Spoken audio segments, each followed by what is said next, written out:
Maligayang pagbabalik. Pag-uusapan natin ngayon sina Casimero at Magsoyo. Pero bago ang lahat, kung bago ka pa lang sa channel na ito, ay huwag mong kalimutang mag-subscribe at i-hit ang notification bell icon para manatili kang updated sa susunod nating upload. Puspusan na nga po ang paghahanda ni former WBC Featherweight World Champion at current Junior Lightweight contender Mark Magnifico Magsoyo para sa nakatakda nitong laban kontra kay Eduardo Rocky Hernandez ng bansang Mexico. Ayon sa promoter ni Magsoyo na si Sean Gibbons, natiwala umano ito sa kakayahan ng alaga dahil daw sa karanasan nitong labanan ang pinakamalalakas at magagaling na kalaban tulad daw ni Gary Russell, Rey Vargas at Brandon Figueroa na kung saan umano ay dikit na dikit sa score ang naging bakbakan. Dagdag pa ni Gibbons na napiga daw ng gusto si Magsoyo sa featherweight pero ngayon daw na umakyat na ito ay mas mainam daw ang naging mga panalo nito. Samantala pinuri naman ni Gibbons si Hernandez at sinabing isa daw itong mapanganib na katunggali pero sadyang mas malakas at mas mabilis pa rin umano ang kanyang alaga. Tiwala si Gibbons na matutulad din kay Julio Ceja itong si Hernandez kung saan na ay patutulugin din daw ito ni Magsoyo. Samantala, isang boxing fan naman ang nagkomento sa isang post sa Facebook ni Magsoyo kung saan tinanong ito kung papalad daw ba ito kay former 3-Division World Champion John Riel Casimero. Kung saan sinagot naman ito ni Magsoyo ng tanong na kung magkasing weight class daw ba sila ni Casimero. Tila sinasabi ni Magsoyo na hindi relevant ang tanong dahil magkaiba sila ng division ni Cuadro Alas.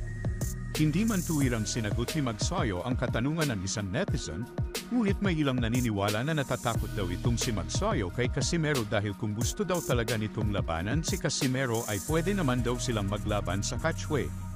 Sa ngayon ay wala pa namang reaksyon dito si Casimero. Kung sakaling mangyari man ito, ay tiyak na magiging magandang laban dahil paniguradong may isang matutulog. Samantala sa ibang balita naman, tila ipinahiya nga ng tinaguriang angas ng Pinas ang mortal na karibal nito na si 2-Division Undisputed Champion Naoya Inoue.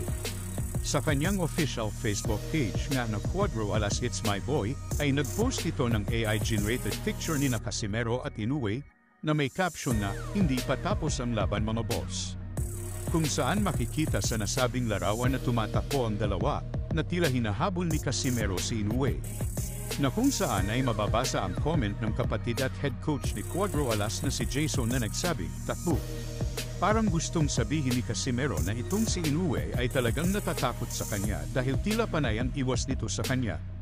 Tila gusto nga pong sabihin ni Casimero na hindi niya hahayaang palagi siyang iiwasan ng tinaguriang halimaw ng bansang Japan.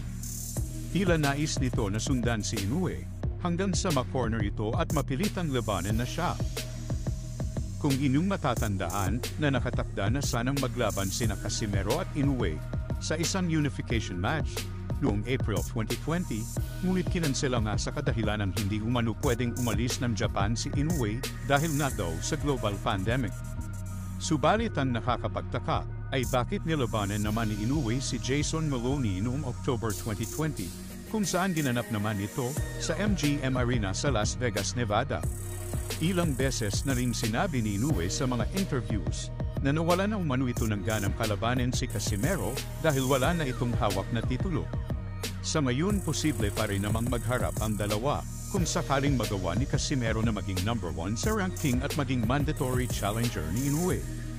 Lalo't higit na nga kung maging champion ulit ito, baka sakaling patulan na talaga siya ni Inoue. Dahil wala na rin namang posibleng gawing palusot itong tinatawag ni Casimero na Japanese Turtle. Uy, Naoya Inoue, hindi ikaw ang tunay na malakas. Yan o, naghihintay na ako sa'yo kung kailan ka kakasa. Ano naman yung pinalit mo? Grabe, nakapanginayang, no? Parang nakawalang bilib, no? Kasi namimili lang siya ng makalaban, eh. Wala talaga yan. Walang hindi talaga yan totoo na malakas. Kasi kung ikaw ay totoo malakas, wala kang pinipiling kalaban. Kaya ni Cuadro Alas, kahit sinong umalaban sa atin, palag talaga. Wala talaga tayo inaayawan na kalaban. Roy, Naoya Inoue, huwag kang matakot kay Cuadro Alas, ha? Parang pinapalata mo na talaga na natatakot ka talaga sa akin.